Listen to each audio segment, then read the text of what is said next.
He's G and happy Sunday, everyone. I'm actually dedicating this video to Kyle Murray. He's a face that's been showing up on the Facebook group for Mvskoke language for beginners.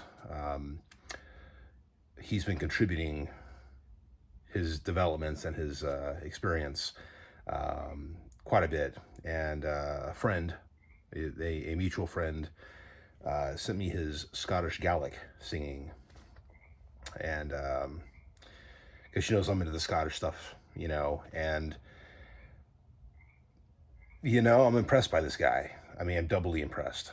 And I went to his page and I looked at his all of his stuff, all of his Mvskoke stuff that he's doing. I mean, not all of it. I just kind of came across it, but I listened to a couple videos, and yeah, he's pretty good at singing Mvskoke hymns. I mean, he's pretty good at pronouncing the the th sound, which is not easy for beginners. Like, I can do it okay sometimes, other times not so much. And he's obviously dedicated a good amount of time to learning the language. Now, he may be one of the whitest looking Indians I've seen. I don't mean to sound like a hypocrite by saying that, but he's one of the whitest looking Indians I've ever seen. But if you don't look at his face, you just listen. I mean, he sounds legit. Like, he sounds like pretty close to a first language speaker. And I mean, he's worked very hard, obviously, to get to that point. I mean, he admits that he's a city Indian, a white city Indian, and he's trying to help people reconnect with the culture if they want to. And that's honestly what I'm trying to do with this channel for the most part. I mean, this began as a sword channel, and my kid and my family. It's morphed into, Mvskoke politics, history, culture, things like that. And and I wish for it to remain very much that way. I still want to put other things on it, but like my art and things like that. But yeah, I mean, this is becoming mostly Mvskoke channel, and to see him doing what he's doing, it's actually really cool. So yeah, look up Kyle Murray. And if you see him in the Mvskoke language for beginners, I can't remember if that's the exact name. It could be a beginning Mvskoke language. It's run by Coon, and who also, by the way, does some very beautiful singing. Now, he sounds like a first language speaker, probably is.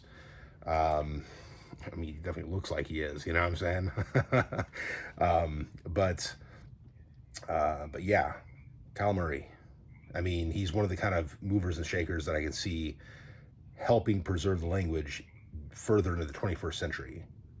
So, I mean, you've got a lot of people that phenotypically look more native, who are doing the best they can to try to get this stuff out there and to preserve it.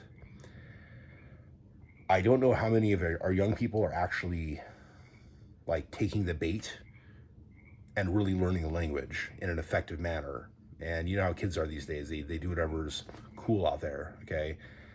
But then you got guys like Kyle Murray, who are obviously dedicating a lot of time into this and obviously love it very much. And that resonates with me. I wish I had the same time and dedication to the language, to Mvskoke Omanaga, right? I'm pronouncing it badly. Mvskoke, Mvskoke is how I tend to hear it. Umbanaga. Umbanaga. All right. Yeah, I'm having a what do you call it? Yesterday I almost had a geez, my brain's fried. It was a hot day. Stroke. I almost had a stroke. Installing a water heater in the direct sunlight. It just started getting hot down here, and oh my gosh, I want it to be cold again.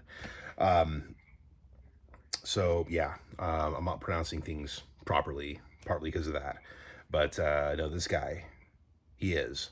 So like, go check him out, and you'll learn some things. I just sent him a friend request. I'm hoping to kind of follow more of what he does, and hopefully learn more of the language myself, and hopefully have the greater ability to teach my son. Now, there's also an app on Spotify that you can learn Mvskoke language, and it's pretty cool.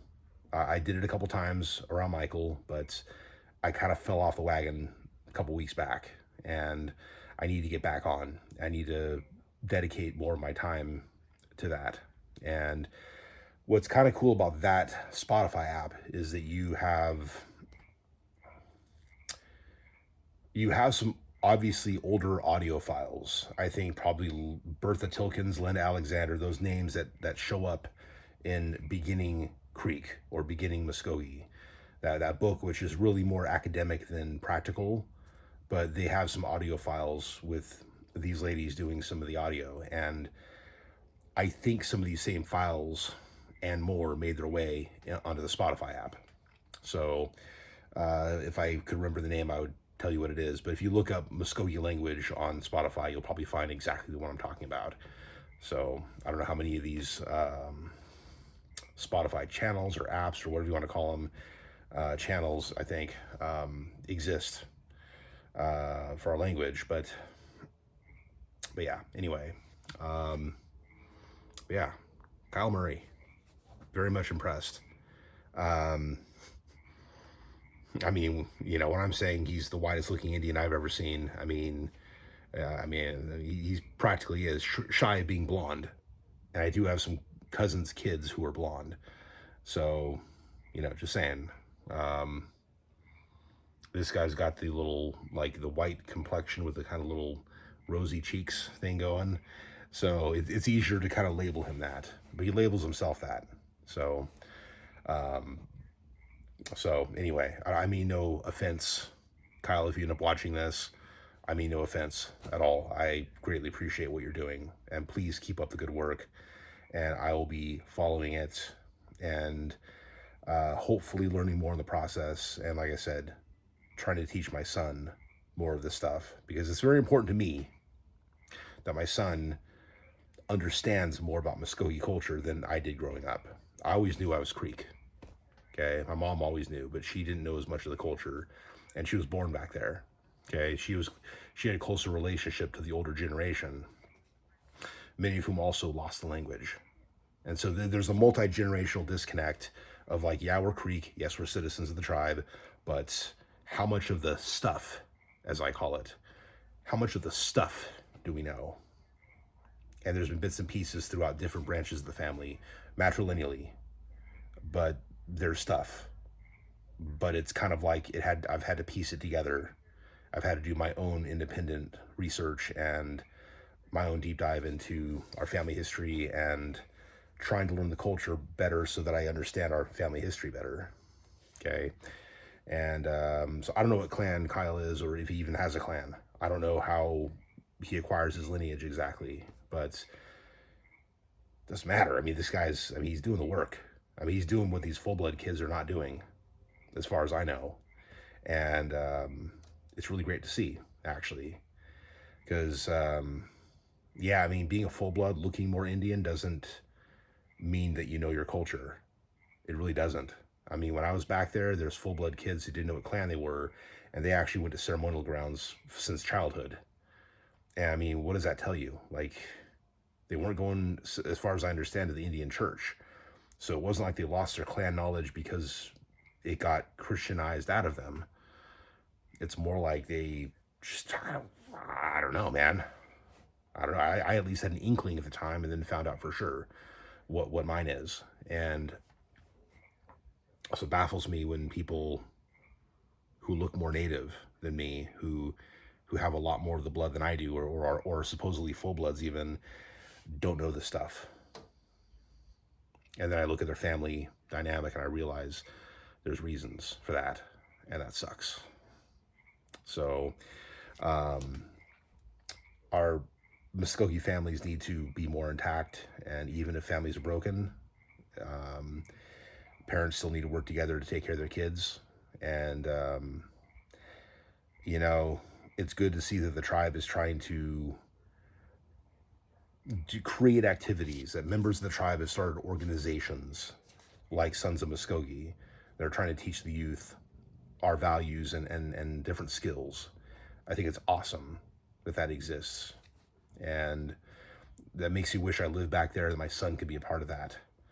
But I live in California, as most of you know, and it makes it a little bit difficult for me to be directly involved in the ceremonial grounds, to go sing Mvskoke hymns at one of the churches. I mean, I'm not a Baptist or Methodist, but I would still go to do that.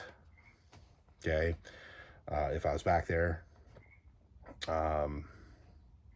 Yeah, I mean, there's a lot of cultural activities I'd love to do because that's a part of our heritage.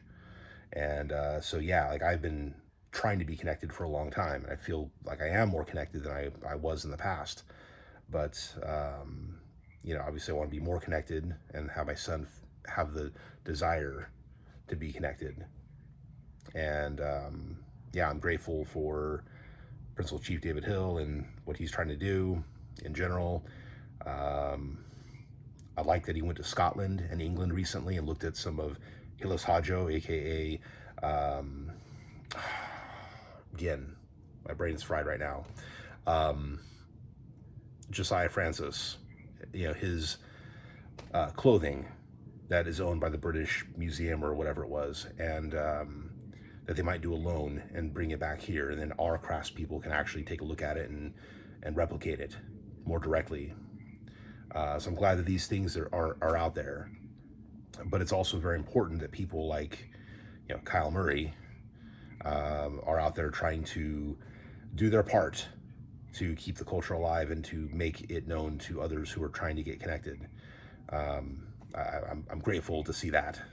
So, Mvto, Kyle, and Mvto to all of you for watching, and Hadam Chichatlis.